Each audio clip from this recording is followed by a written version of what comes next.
A new car is always exciting, and it's particularly so in the case of the Citroen C3 because this is the first mass market car by what is still a new manufacturer. Citroen started off operations in India only a few years ago, and the Citroen C3 is going to be their volume driver. This has been designed, engineered and manufactured right here in India. Over 95% localization at the start of production. This has got two petrol engines, a naturally aspirated and a turbo petrol. This is the 1.2 turbo petrol which has got 109 bhp and a claimed 0 to 100 time of just 10 seconds. So this should be quick, and the big talking point is that Citroen is not calling this an SUV. Now, going by the styling, this of course looks like a compact SUV, but Citroen are being refreshingly honest because let's face it, none of those compact SUVs are really SUVs. They are regular hatchbacks which have got raised ground clearance and is styled to look like an SUV. So Citroen, they are not targeting compact SUVs, but in fact they are targeting the B segment hatchbacks with this car, SUV, call it what you will. Citroen is saying that this is targeted at B segment hatchbacks. What do you think? Let us know in the comments below, and let's kick off this road test.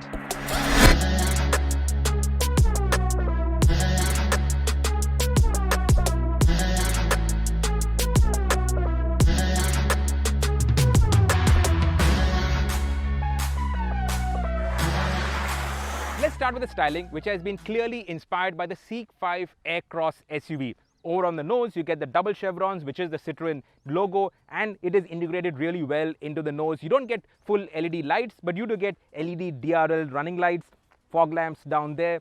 Over on the profile, that's where it's got this typical compact SUV styling cues. So you get these big wheel arch claddings, 15-inch wheels. Now, this is the top-end version, but these wheels are steel wheels. These are not alloys.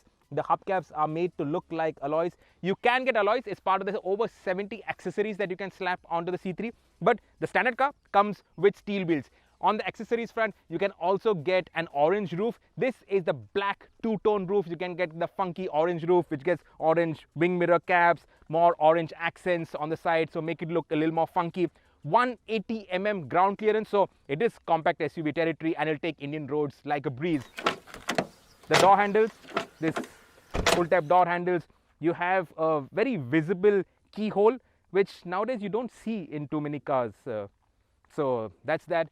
Roof rails, it can take a bit of weight, and over on the rear, again inspired by the C5 Aircross SUV. So overall, in terms of the styling, this does look fresh, it does look modern, it's got that European flair, a little bit of that French chic, and it'll be inoffensive. Everybody will like it. There is nothing really not to like.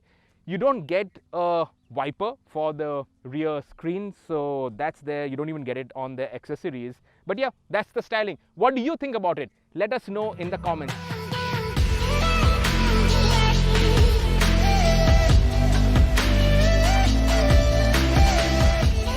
This is the PureTech 110. 110 stands for 110 PS, that's 109 bhp. That's what this 1.2 litre 3-cylinder turbo petrol engine makes. It's mated to a 6-speed manual transmission. The other engine, the 1.2 naturally manual transmission, the other manual transmission. And like I said, there are no automatics, at least not at the launch. Now, this engine does give really good fuel efficiency, 19.4 kmpl, which is good for a turbo petrol engine. The naturally aspirated gives 19.8 kmpl, which is even better.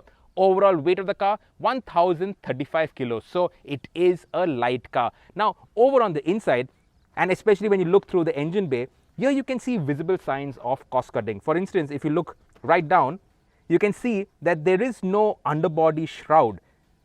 Of course, you don't need a sump guard for cars like these, and I don't think it's going to get damaged when you drive it on Indian roads, even if it's a rough road. But this is going to throw up a lot of muck, especially during the monsoon. So this engine bay is going to get really messy when you drive through slush and muck, even when you're driving through the city during the monsoons. And another thing I must point out is the insulation and the covering on this bonnet. If you look at this, this is something that we haven't really seen before. It's a bit too visible, all of this.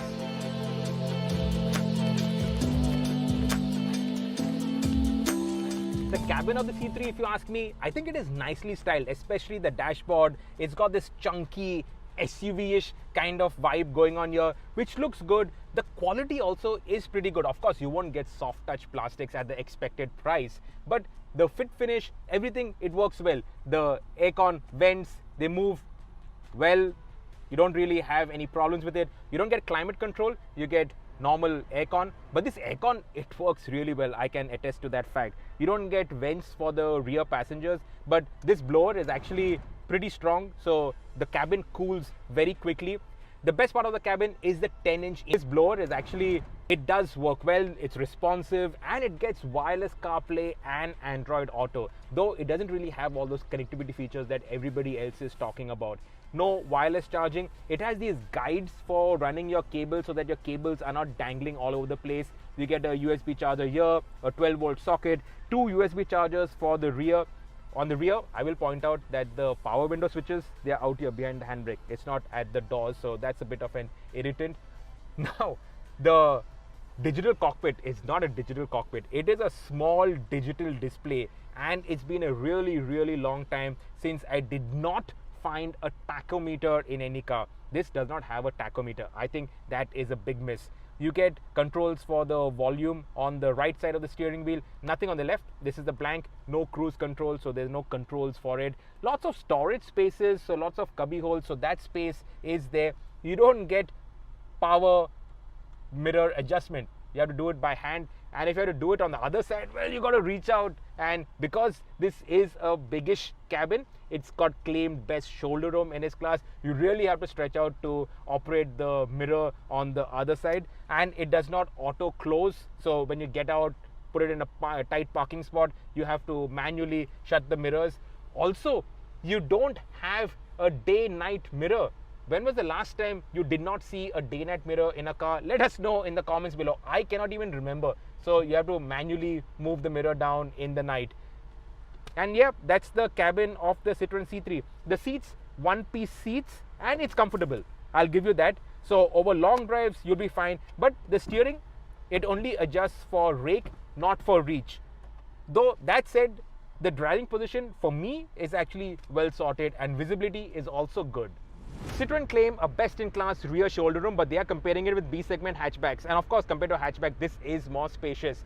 Look at the amount of headroom that I have. So overall, this makes this quite a spacious cabin. But if you compare it with compact SUVs, the Nexon still has a little more space.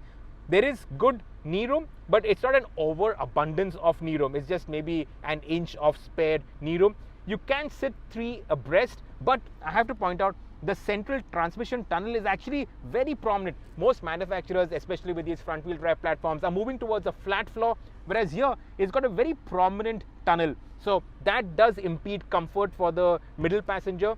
The middle passenger does not get a proper 3-point seat belt, only a lap belt. But if you sit 3 abreast, the guy in the middle will be a little more comfortable, because these seats from the sides, they have got side bolstering, so 4 people can sit comfortably. But when you have a third person out here, both the side guys are squeezed into the fellow in the middle. So this guy would probably be a little more comfortable. The seats, they're actually comfortable in terms of the bolstering, though I think the seat back angle should have been reclined a little bit more, but it's all right. The headrests integrated into the seats, they're nice and soft. The power window switches, they are behind the handbrake, they're not on the doors. So ergonomically, you need to stretch out to reach out to it. No aircon vents for the guys at the back. So overall, this is a spacious cabin. It's not the most spacious cabin in the compact SUV class, but compared to hatchbacks, of course, it is more spacious.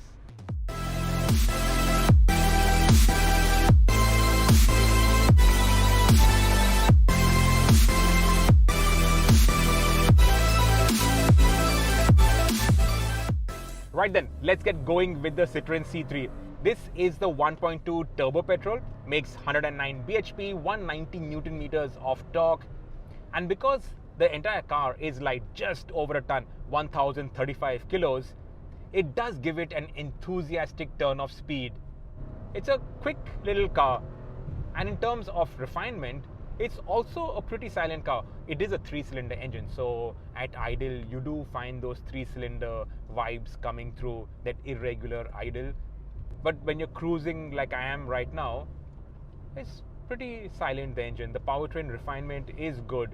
Hustle it, like really rev the engine out, and you can hear it.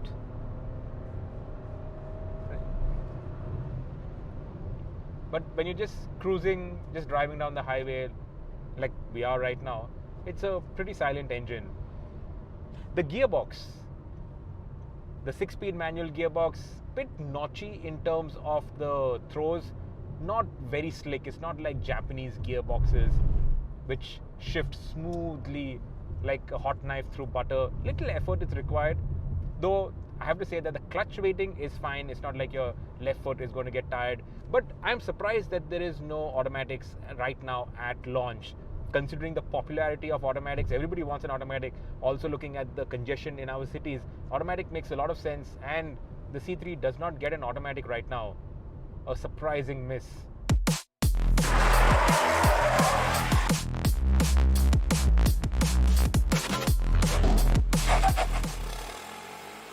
A quick swap into the 1.2 litre naturally aspirated variant. This makes 81 bhp, 115 Newton meters of torque. And well, let's face it, if you want to get going in a hurry anywhere, you really have to cane the engine. And even then, you're not going to make quick overtakes. This engine really needs to be worked. Obviously, the pricing of this variant will be very, very competitive. But if you're looking for something that's a little fun to drive, don't come here. If you're looking for something that will be very efficient, yeah, definitely. A claimed 19.8 kilometers to the litre, so extremely efficient. Weight just under a ton. And this engine too only gets a manual, and this is a 5-speed manual, not even the 6-speed manual. And of course, like the other C3 that we just drove, the ride comfort, oof, it's lovely. This also has the second option for the interior trim, this burnt orange trim. So you can either choose from the black or this burnt orange, which really pops up at you. It does liven up the cabin, make it look nice and fresh, and it contrasts well with the orange wing mirror caps, the orange roof, all the orange accenting on the outside. And even on this variant, you get all the features. So you get this 10-inch infotainment, you get the 3.5-inch digital display. All of that remains the same. It's only the engine that is different. Otherwise, everything else remains the same. Also, no sunroof. I don't think I mentioned it while driving the other car, but none of the variants get a sunroof.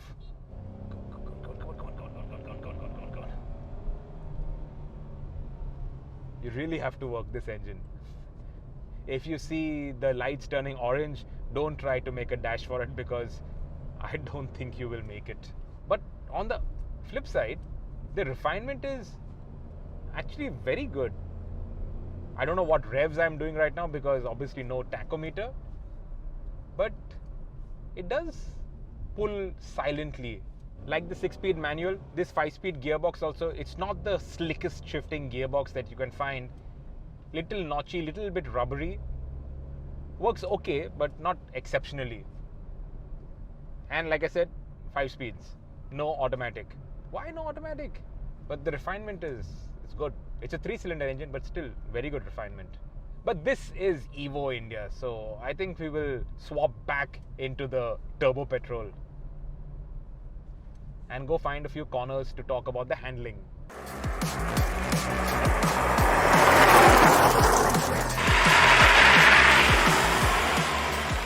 Throwing it around bends. Well, this car does have anti-roll bars, but it's got plenty of body roll. It really leans on its outside tires, on the outside front, works it really hard. The tires scream blue bloody murder. It is not an Enzo cutlet.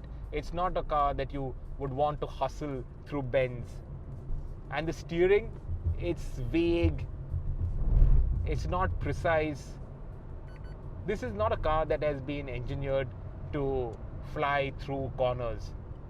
It likes things taken at a slightly sedate pace. The grip is fine, but it's only fine. Nothing exceptional about the dynamics about the car. But the ride comfort is sorted.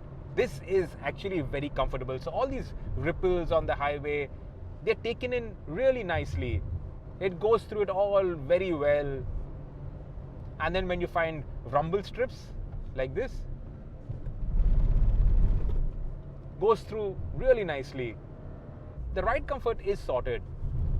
So you go over these bumps and undulations, it goes through it really nicely. Also, the seats.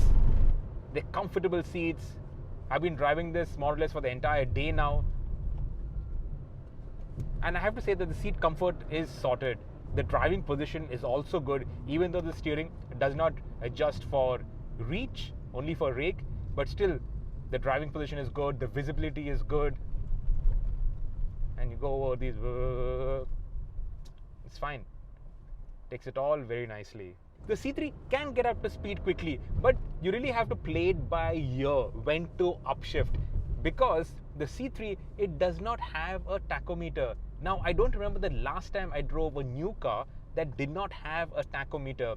Also, this display, you can't call it a digital cockpit. It is a digital display, and it is 3.5 inches. It's a small little display. Today you have watches that are actually bigger than this, and it's all tons of digits. So you have the speedo digits, then you have the shift up to second digit, then you have the odometer. Below that you have the graphs for the fuel gauge and the temperature, all very cluttered out there, and that really lets the cabin down.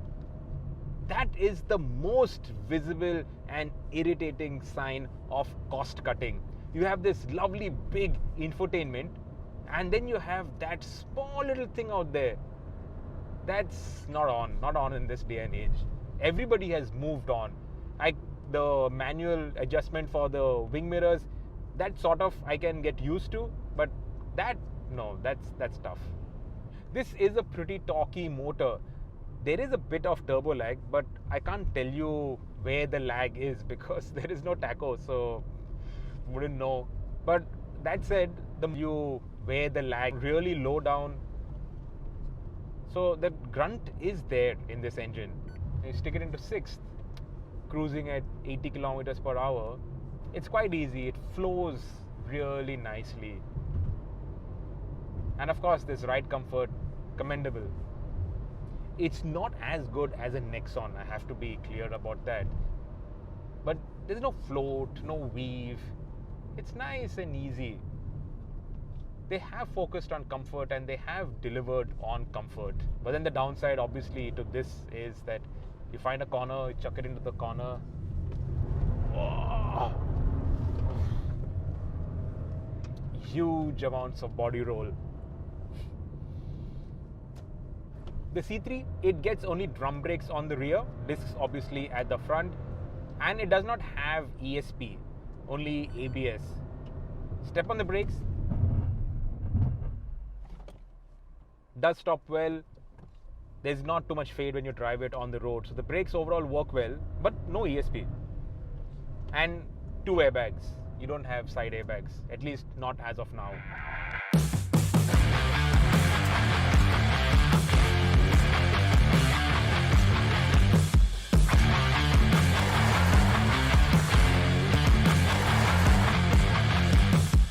The Citroen C3 is a bit of a mixed bag. Now, in terms of the styling, it does look cool, distinctive, and you can personalize and accessorize it, make it look really funky. So I think on that front, it is job done. Then there is the comfort, which Citroen are really harping hard about. But it depends on what you are comparing the Citroen with. If you're comparing it with, say, compact SUVs, which is what it looks like, the Nexon, that sets the benchmark, and this does not best the benchmark. It is good, but it does not beat the benchmark. Obviously, when you compare it with B-segment hatchbacks, then yeah, the ride comfort is better. 180 mm ground clearance, you can go over all kinds of roads without a problem. So on that front, it is pretty much sorted.